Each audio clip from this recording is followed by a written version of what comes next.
Avec la multiplication des échanges au sein de l'Union européenne, l'existence d'une diversité de monnaies en circulation constituait un obstacle au marché unique et à la libre circulation des marchandises et des personnes.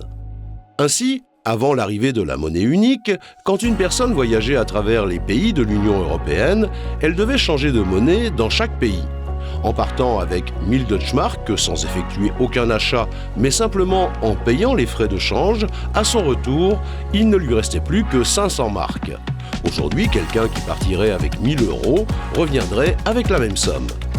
C'est en 1992, avec le traité de Maastricht, qu'ont été définies les règles et les conditions à remplir par les États membres pour adopter la monnaie unique. Ces conditions portent le nom de critères de convergence ou critères de Maastricht. Elles consistent notamment pour les pays qui souhaitent adopter l'euro à avoir une inflation faible, donc à limiter l'augmentation des prix, et à avoir des finances publiques saines, donc à ne pas trop s'endetter. Ce traité aboutit, en 2002, à la mise en place de l'euro dans 12 pays.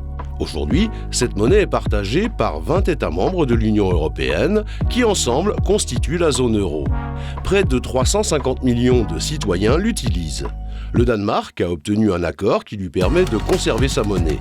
Les autres pays de l'Union européenne devront, dès qu'ils rempliront les critères de Maastricht, remplacer leur monnaie nationale par l'euro.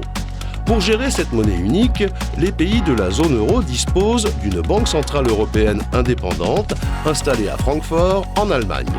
Cette institution est responsable de la politique monétaire pour la zone euro, y compris de l'émission de la monnaie.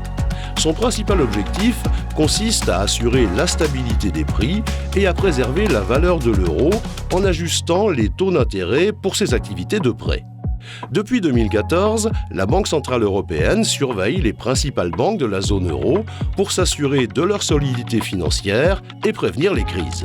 Du point de vue budgétaire, les pays de la zone euro se doivent de respecter le pacte de stabilité et de croissance qui leur impose de continuer à avoir des finances publiques saines et donc à limiter leur déficit et leur dette publique. Depuis sa création, l'euro s'est imposé comme la deuxième monnaie internationale après le dollar américain, facilitant les échanges internationaux et permettant à l'Union européenne de disposer d'une voix plus forte dans le monde.